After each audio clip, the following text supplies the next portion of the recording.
Hey, this is John Geyston, Premier Martial Arts, located here in Springfield, Illinois, 3231 West Isles.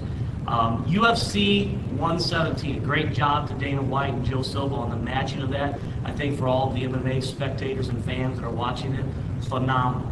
The lesson I think that was there for everybody was that the day of the one discipline fighter or martial artist it's kind of in the past. We've seen a lot of victories that night, but it was the well-rounded. These guys are extreme athletes, and it was the ones who were well-rounded and diverse in their jiu-jitsu, their Muay Thai, their wrestling skills.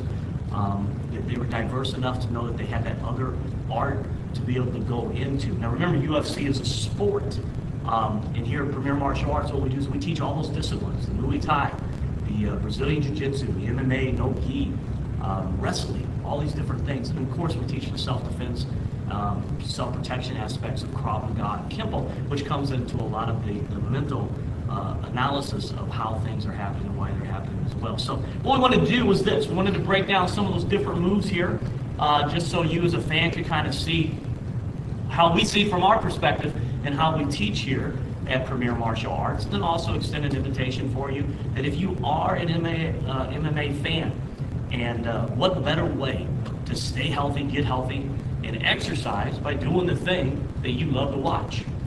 So moving that from a spectator off that couch to come in here into our mats and try it out. And remember, here's the thing. Premier Martial Arts has been rated one of the top schools in the nation.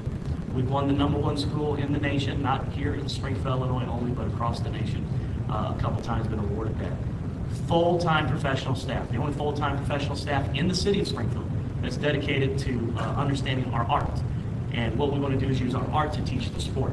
So we want to extend that invitation out there to you to come in, stay healthy, in a positive environment, professional instructors that know what they're doing and know how to teach that and make it a very positive and healthy experience for you to try. So let's look, as we get into it, this is Jake. Jake's on our fight team. He's undefeated. He's also one of the wrestling coaches here helping out with the program. Matter of fact, as we're filming this, we have a youth wrestling camp this summer going on right there in the other room. We've seen a lot of different things. The very first fight of the night between Nelson and Santos was striking. I mean, they come out, they did a phenomenal job. They made it a stand-up game. Roy Nelson, you got to give him all the kudos in the world. Not the most physically fit-looking specimen, but a heck of an athlete, showed heart. They came out there and they banged it out that entire time. And then we watched John Fitch and Thiago Alves, and how Fitch just pretty much just stifled the whole jiu-jitsu thing and shut that game down with continuous takedowns, controlling positioning. But then again, John Fitch is a black belt in Brazilian Jiu-Jitsu as well. But you know, the diversity of what he was able to do. We watched the next fight was Matt Hughes at that point. Matt Hughes, right here from Illinois. And the thing is, Matt Hughes is, you can't count this guy out. Nine-time champion. Who knows if we'll see him come back for another belt here. Continues to have this long career. And Matt Hughes is an extremely talented wrestler, but he catches him with a hook punch, and then he closes that gap in. And one of the moves that he does there is when he's coming in, it's one of the moves that, like, for example, we'll talk about is he has the arm. What I want to do is the shoulder gets into the carotid, and then the opposite arm, my bicep, is basically on the other side. So we're looking for this choke out. So when he got this, when he closed it, now the difference between getting a key lock like they might do in jiu-jitsu is Matt Hughes, being the athlete, just strong as he is, he was able to get this positioning here by grip, with his grip. Get that closed in. Now one of the things too, which was key to him being successful at this, was that he was able to take this shoulder and drop it down, which will help apply pressure to the choke. So he got right here, and when he got that in position, then you see him close up, tripod up, and then he walked that legs around here for the position, and then applied that until he got the submission. In this case, it wasn't even a submission tap, it was submission by total unconsciousness. So Matt Hughes using that, and Matt Hughes is a perfect example how wrestling has with Royce Gracie, Renzo Gracie, and in his last match here, has totally taken away the jiu-jitsu by stifling the jiu-jitsu techniques and dominated it with great wrestling and positioning. Clay Guida, a phenomenal job on controlling.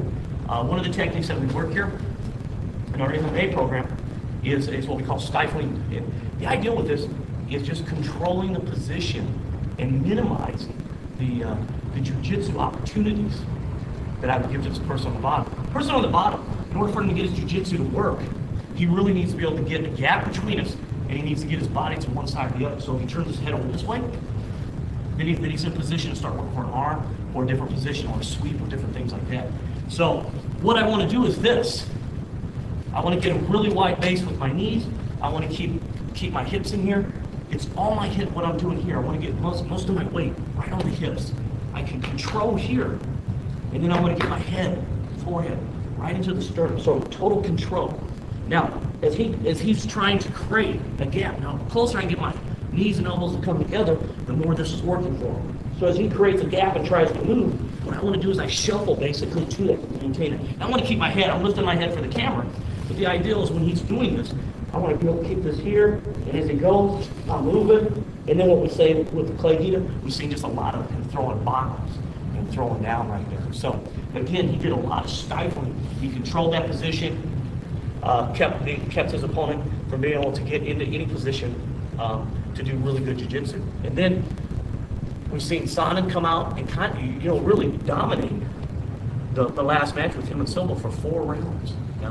And basically halfway through the 5th round, he come out and dominated pretty much just like Clay Guida and Matt Hughes, who the wrestling was taking over. But Silva several times was working, and then he pulls it off with jiu-jitsu. Throughout the fight, I'm going to turn this way just a little bit, so throughout the fight, you've seen Silva control here and control here. And all he really needed to do to jump that triangle choke like he did in the 5th round was he was looking for that gap to be right there where he get this leg past and then jump up here and then cinch it in.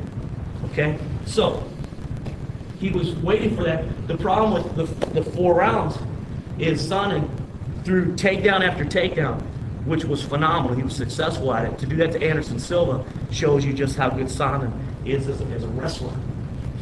He was also throwing a lot of bombs. He was throwing a lot of elbows from here, a lot of punches from here that kept Silva moving, and made it very difficult for him to just sit here and try to get that. And the same thing we just talked about. In order to get that jiu-jitsu, a lot of times you got to have that angle off. You got to have that gap. So by keeping pressure here and not allowing me to get the gap to get the legs in, or for you to posture up to give me that, it's working against the ability to do that. So what we've seen in the 5th round.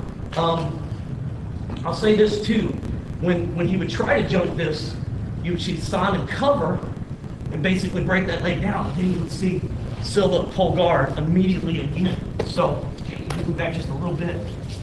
When we did this move, and we're here, as soon as he got that, he jumped here, okay? Immediately he got in here, controlled, cinched this in, so he had the triangle choke in here, and then started to work here.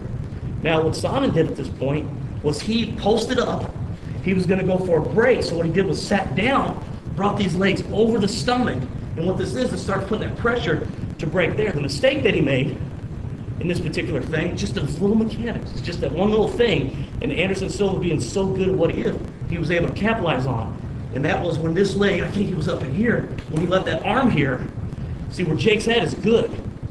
But when you get it over here with that palms up or that thumbs up, now we got it. And then he went right to the arm bar and was able to lock that in there. Okay? So that's what led to Silva. Now what Sonnen wanted to do at that point, if I switch with Jake, but I think what he was trying to do, at least from our perspective, was when he was here and he goes in, he's got the triangle choke, he's jumped it, and that is basically to get in here where I pulsed up. I'm going to sit back and I'm going to try to get my legs over here so I can push back, try to break that grip, pass it, and then take position from there. So those are just some of the different things that we've seen in the matches. Again, if anything, the UFC 117 show diversity. You see some great athletes come out, Muay Thai, wrestling, jiu-jitsu, and just diverse enough in all these aspects. You know, Matt Hughes knocking somebody out with a hook punch, or at least a flash knockout to be able to get in there to do his position. Anderson Silva taking bombs all through the match and then pulling off the jiu-jitsu. Clay Guida stifling the jiu-jitsu in order to, you know, take total control and win that. So once again, Premier Martial Arts, you're an MMA fan. Let's get healthy Springfield together, positive environment. Come on in, train with us, be my guest. We have a special for you. That would be 10 sessions for $99. You can try just the different disciplines we do here. If you want to try the wrestling, Muay Thai, the jiu-jitsu, or the self-protection. Stick with the Kimbo and the Krav Maga. Positive environment, professional, clean environment, full-time professional instructors. Thank you. We'll have more clips following.